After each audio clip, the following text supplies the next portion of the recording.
श्री स्वामी समर्थ. तुम्हा सर्वांचे स्वामी कृपा या चॅनल मध्ये स्वागत आहे. आजचा हा दिवस तुमचा आनंदाने सुखा समाधानाचा जावो अशी मी स्वामींच्या चरणी प्रार्थना करते आणि आजच्या या व्हिडिओला सुरुवात करते. आज मी तुम्हाला एक असा शक्तिशाली उपाय सांगणार आहे जो मंगळवारी तुम्हाला आषाढ महिन्यातील मंगळवारी किंवा शुक्रवारी करायचा आहे. आता आषाढ महिन्यातील अजून 2 मंगळवार आणि 1 शुक्रवार आपल्या हातात आहे. या उरलेल्या दिवसांपैकी कोणत्याही एका दिवशी जर तुम्ही हा मिठाच्या दिव्याचा प्रभावी उपाय केलात तर कुलदेवीची विशेष कृपा तुमच्या घरावर राहील. घरात पैसे येण्याचे मार्ग खुले होतील, आर्थिक अडचणी कमी होतील, कर्जाचा डोंगर सुद्धा कमी होईल आणि मेहनतीने कमावलेला पैसा टिकून राहील असं शास्त्र सांगतं. थोडक्यात सांगायचं झालं तर हा उपाय तुमच्या सर्व आर्थिक समस्या दूर करेल.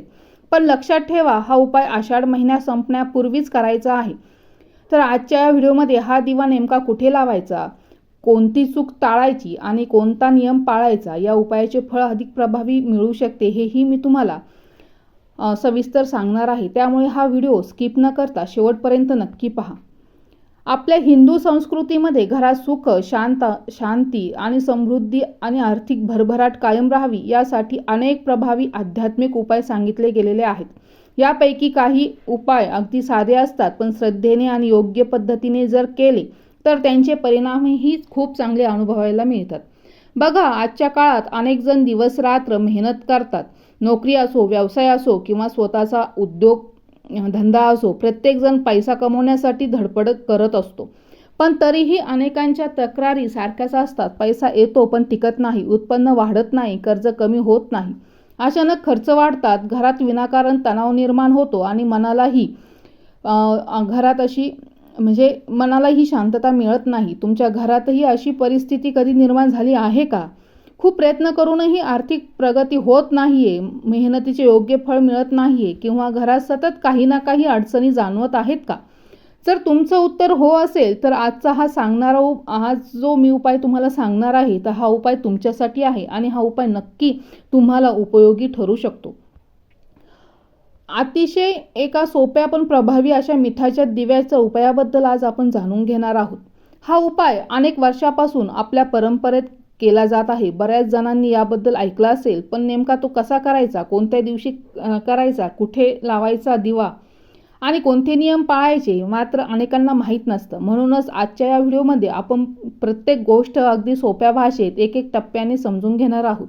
हा दिवा कुठे लावला तर माता लक्ष्मीची कृपा अधिक प्राप्त होते, घरातील नकारात्मकता कमी होण्यास मदत होते, आर्थिक स्थैर्य वाढण्यासाठी अनुकूल वातावरण तयार होतं आणि घरात सुख समृद्धी कशी टिकून राहू शकते हेही आपण सविस्तर पाहणार आहोत. आणि म्हणून हा व्हिडिओ तुम्ही मध्येच सोडू नका, स्किप करू नका, शेवटपर्यंत नक्की पहा.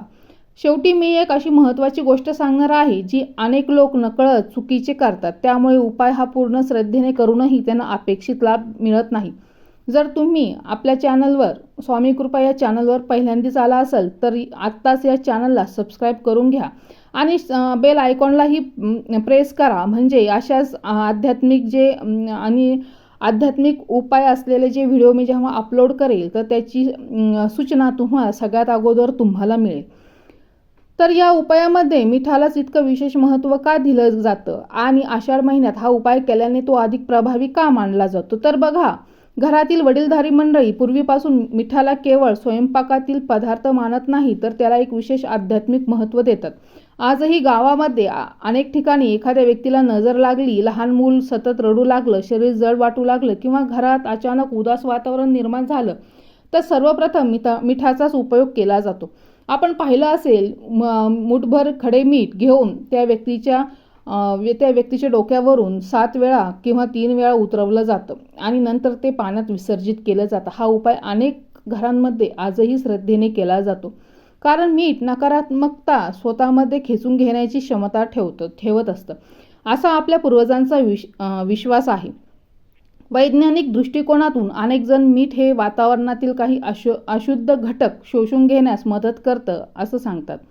म्हणूनच आध्यात्मिक आणि पारंपरिक दोन्ही स्तरांवर मिठाला एक वेगळं स्थान दिलं गेलं आहे. आता याचं आणखी एक महत्त्वाचं कारण आहे. समुद्र मंथनातून माता लक्ष्मी प्रकट झाल्यानंतर हे आपण सर्वजण जाणतो. आणि मीठही समुद्रातूनच प्राप्त होतं. त्यामुळे अनेक धार्मिक परंपरांमध्ये मिठाचा संबंध आता लक्ष्मीच्या कृपेशी जोडला जातो. म्हणूनच घरात मिठाचा आदराने आणि योग्य प्रकारे वापर केला तर सुखसमृद्धी आणि आर्थिक स्थैर्य टिकून राहण्यास मदत होते असं मानलं जातं. विशेषतः जेव्हा हा उपाय आषाढ महिन्यात श्रद्धेने केला जातो तेव्हा घरातील आर्थिक अडचणी कमी व्हाव्यात, व्यवसायात वाढ व्हावी, नोकरीत प्रगतीचे मार्ग खुलावे, कर्जाचा भार कमी व्हावा, अशी लक्ष्मीची कृपा राहावी अशी प्रार्थना केली जाते. म्हणूनच हा उपाय केवळ दिव्या लावण्यापुरता मर्यादित नाही. हा उपाय करताना तुमच्या मनात श्रद्धा, विश्वास, सकारात्मक भावना असणंही तितकंच आवश्यक आहे. आता अनेक जण विचारतात, हा उपाय करण्यासाठी खूप महाग साहित्य लागेल का?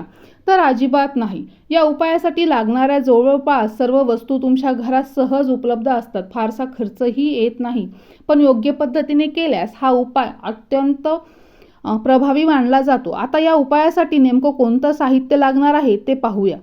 सर्वात पहिलं आणि सर्वात महत्त्वाची गोष्ट म्हणजे खडे मीठ. लक्षात ठेवा, या उपायासाठी बारीक मीठ वापरायचं नाही. शक्यतो जाड खडे मीठच वापरा, कारण या उपायामध्ये त्यालाच अधिक महत्त्व दिलं जातं. त्यानंतर लागेल मातीची, पण नवीन असेल तर उत्तम, आपण स्वच्छ आणि चांगल्या स्थितीत असलेली वापरलेली पंती ही चालू शकते. शक्य असेल तर थोडी मोठ्या आकाराची पंती घ्या, म्हणजे व्यवस्थित ठेवता येईल. जर मातीची पंती उपलब्ध नसेल तर पितळीचं किंवा तांब्याची छोटी वाटीही वापरू शकता. तरीही या उपायासाठी मातीची पंती अधिक शुभ मानली जाते. यासोबतच एक स्वच्छ काचेची, मातीची किंवा पितळेची प्लेट किंवा एखादी ताटली घ्या ज्याच्यावर खडे मीठ ठेवायचं आहे. यानंतर लागेल हळद आणि कुंकू. दिव्याची पूजा करण्यासाठी, दिवा लावण्यासाठी शुद्ध गाईचे तूप असेल तर अतिशय उत्तम. तूप उपलब्ध नसेल तर पूजासाठी वापरत जाणारं शुद्ध तेलही वापरू शकता किंवा तिळाचं तेलही वापरू शकता. तसेच कापसाची वात किंवा फुलवात, अक्षदा आणि ताजी फुलंही जवळ ठेवा. या छोट्या गोष्टींमुळे पूजेची सात्विकता आणखी वाढते. आता साहित्य तर तयार झालं, पण यापेक्षाही महत्त्वाची गोष्ट म्हणजे या मिठाचा दिवा नेमका कसा तयार करायचा. कारण इथे अनेकांकडून छोटी चूक होते. या उपायांचा अपेक्षित लाभ मिळत नाही. आता बघा, साहित्य तयार झाल्यानंतर मिठाचा दिवा नेमका कसा तयार करायचा हे समजून घेणं खूप महत्त्वाचं आहे. कारण उपाय कितीही चांगला असला तरी तो योग्य पद्धतीने केला तरच त्याचा पूर्ण लाभ मिळतो. सर्वप्रथम एक स्वच्छ काचेची, मातीची किंवा पितळेची प्लेट घ्या. जर तुमच्याकडे मोठी मातीची पंती असेल तर त्यामध्ये खडं मीठ भरूनही हा उपाय तयार करू शकता. पण बहुतेकांच्या घरी छोटी पंती असते, त्यामुळे प्लेट किंवा ताटलीचा आधार घेतला तर अधिक सोयीचं पडतं. आता त्या प्लेटमध्ये पुरेशा प्रमाणात खडे मीठ पसरवून घ्या. मीठ भरताना एक गोष्ट लक्षात घ्या, हात स्वच्छ आणि कोरडे असावेत, कारण हा उपाय आपण माता लक्ष्मीच्या पूजनासाठी करत आहोत. त्यामुळे स्वच्छतेची विशेष काळजी घेणे आवश्यक आहे. यानंतर त्या मिठाच्या थरावर मातीची पंती अलगद ठेवायची आहे. पंतीमध्ये अगदी मधोमध स्थिर बसेल याची काळजी घ्या. खाली असलेले मीठ तिचा आधार बनेल आणि दिवा जळणार नाही. आता पंतीमध्ये शुद्ध गाईचं तूप घाला. गाईच्या तुपाचा दिवा सात्विक आणि शुभ मानला जातो, त्यामुळे शक्य असल्यास तुपाचाच वापर करा. जर तूप उपलब्ध नसेल तर तिळाचं तेल किंवा पूजेसाठी वापरत जाणारं शुद्ध तेलही वापरू शकता. त्यानंतर त्यामध्ये कापसाची वात व्यवस्थित ठेवायची आहे. वात अशी असावी की दिवा शांतपणे आणि बराच वेळ प्रज्वलित राहील. दिवा तयार झाला म्हणजे लगेच पेटवायचा नाही. सर्वप्रथम दिव्याची आणि मिठाची साधी पूजा करायची आहे. मिठावर आणि पंतीवर थोडीशी हळद कुंकू वाहा. त्यानंतर अक्षदा अर्पण करा. शक्य असेल तर एखादा ताजं सुगंधी फुलही अर्पण करा. यासोबतच अगरबत्ती किंवा धूप लावला तर वातावरण अधिक प्रसन्न होतं. स्वच्छ, सुगंधी आणि सात्विक वातावरण माता लक्ष्मीला प्रिय मानलं जातं. आता शांत मनाने माता लक्ष्मीचं स्मरण करा. त्यानंतर ओम महालक्ष्मी नमः या मंत्राचा श्रद्धेने जप करत दिवा प्रज्वलित करा. दिवा पेटवल्यानंतर काही क्षण शांतपणे हात जोडून प्रार्थना करा. हे माता लक्ष्मी, तुमच्या कृपेने माझ्या घरातील आर्थिक अडचणी दूर होऊ देत, कर्जाचा भार कमी होऊ देत, माझ्या कुटुंबावर तुमची कृपा कायम राहू देत, घरात सुख, शांती, समृद्धी आणि आर्थिक स्थैर्य नांदू देत, माझ्या मेहनतीला योग्य फळ मिळू देत, व्यवसाय, नोकरी आणि उत्पन्नात प्रगतीचे नवे मार्ग खुले होऊ देत. अशा मनापासून केलेल्या प्रार्थनेला अधिक महत्त्व असतं. कारण कोणताही उपाय फक्त कृतीने पूर्ण होत नाही, तर त्यामागची श्रद्धा आणि विश्वासही तितकाच महत्त्वाचा असतात. पण इथे एक गोष्ट अजून बाकी आहे. फक्त मिठाचा दिवा लावून उपयोग होत नाही, तर तो योग्य ठिकाणी लावणंही तितकंच आवश्यक असतं. योग्य दिशा आणि योग्य स्थान निवडलं तर या उपायाचा सकारात्मक परिणाम आणि चांगल्या प्रकारे अनुभवता येतो. सर्वप्रथम येतो ईशान्य कोपरा. घराचा ईशान्य भाग हा अतिशय शुभ मानला जातो. या दिशेला सकारात्मक ऊर्जेचा प्रवाह अधिक असल्याचं सांगितलं जातं. त्यामुळे शक्य असेल तर तुमच्या हॉलमध्ये किंवा खोलीच्या मुख्य जी रूम असेल किंवा खोली असेल त्या ईशान्य कोपऱ्यात हा मिठाचा दिवा ठेवावा. मात्र ती जागा नेहमी स्वच्छ असावी. तिथे अनावश्यक सामान, कचरा किंवा चप्पल ठेवू नका. जर ईशान्य दिशेला जागा उपलब्ध नसेल तर दुसरा उत्तम पर्याय म्हणजे देवघर किंवा पूजास्थान. देवघराच्या एका बाजूला सुरक्षित ठिकाणी हा दिवा ठेवू शकता. दिव्याचा प्रकाश आणि पूजा केलेलं वातावरण घरात सात्विकता वाढण्यास मदत करतं. त्यामुळे मनालाही प्रसन्नता मिळते आणि घरातील वातावरण सकारात्मक राहण्यास मदत होते. तिसरं शुभ स्थान म्हणजे मुख्य प्रवेशद्वाराची आतली बाजू. अनेक जण हा उपाय करताना घराच्या मुख्य दरवाजाच्या आतली जी उजव्या बाजूला हा दिवा लावतात, कारण घरात येणाऱ्या शुभ ऊर्जेचे स्वागत करण्याचे हे प्रतीक मानलं जातं. मात्र इथे एक गोष्ट लक्षात ठेवा, दिवा अशाच ठिकाणी ठेवा जिथे वाऱ्यामुळं तो लगेच विझणार नाही आणि कोणाच्याही पायाला लागणार नाही. आता काही महत्त्वाच्या गोष्टी लक्षात ठेवा. हा दिवा कधीही थेट जमिनीवर ठेवू नका. आपण तयार केलेल्या खड्या मिठाच्या आधारावर किंवा प्लेटमध्येच तो ठेवायचा आहे.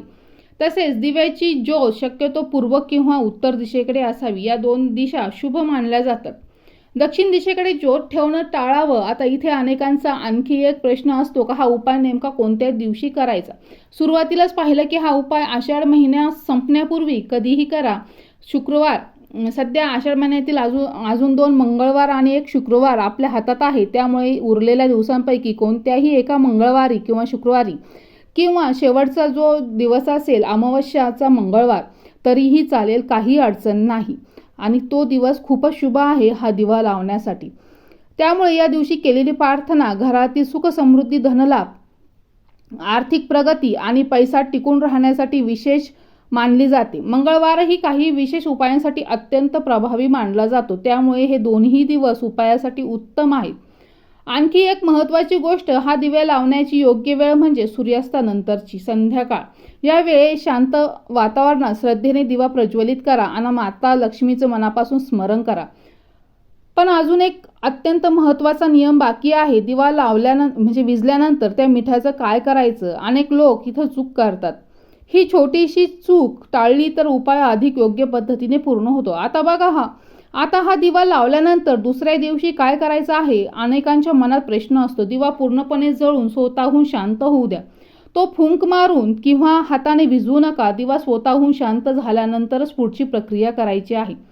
त्यानंतर दुसऱ्या दिवशी सकाळी स्नान करून देवाचं दर्शन घेतल्यानंतर त्या ठिकाणी जा जिथे तुम्ही मिठाचा दिवा ठेवला होता. आता त्या मधील आणि पंथीखालील असलेलं खडं मीठ पुन्हा वापरायचं नाही, कारण या उपायात ते मीठ नकारात्मकता स्वतःमध्ये शोषून घेतं असं मानलं जातं. म्हणून मीठ शक्यतो हाताने स्पर्श न करता चमच्याचे किंवा कागदाच्या साहाय्याने उचला आणि वाहत्या पाण्यात विसर्जित करा. जर वाहतं पाणी नसेल तर वॉश बेसिनमध्ये टाकून भरपूर पाणी सोडा, जेणेकरून ते पूर्णपणे वाहून जाईल. एक गोष्ट विशेष लक्षात ठेवा, हे मीठ चुकूनही पुन्हा स्वयंपाकघरात वापरू नका. तसेच झाडांमध्ये किंवा अंगणात किंवा घराच्या कोणत्याही कोपऱ्यात टाकू नका. हा उपाय पूर्ण झाल्यानंतर हे मीठ सरळ पाण्यातच विसर्जित करणं योग्य मानलं जातं. यानंतर प्लेट आणि पंती स्वच्छ पाण्याने धुवून कोरडी करून पुढच्या वेळी तीच पंती वापरू शकता. पण प्रत्येक वेळी नवीन खडे मिठाचं वापर, जुने मीठ पुन्हा वापरू नका. आता प्रश्न येतो, हा उपाय केल्यानं नेमकं काय लाभ मिळू शकतो. सर्वात पहिला लाभ म्हणजे घरातील नकारात्मक वातावरण कमी होण्यास मदत होते.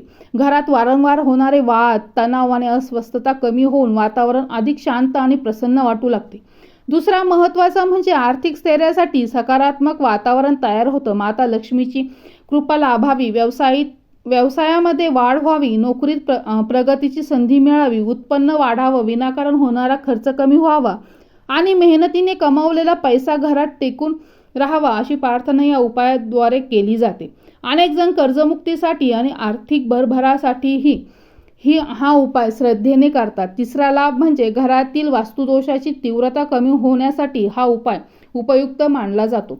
त्यामुळे घरात सकारात्मक ऊर्जा वाढण्यास मदत होते आणि चौथा लाभ म्हणजे घरातील सदस्यांना मानसिक समाधान आणि प्रसन्नता मिळण्यास मदत होते.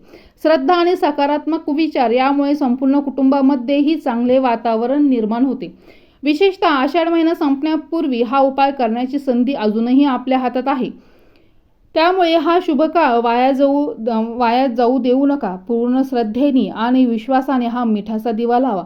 ज्यावेळेस हा व्हिडिओ तुम्ही बघताल त्यावेळेस नक्की हा उपाय तुम्ही करून बघा. माता लक्ष्मीची मनापासून प्रार्थना करा आणि तुमच्या घरातील सुख समृद्धी, आर्थिक प्रगती, धनलाभ, कर्जमुक्तीसाठी आशीर्वाद मागा. तुम्ही हा उपाय केल्यानंतर तुमचा उपाय मला कमेंटमध्ये नक्की सांगा.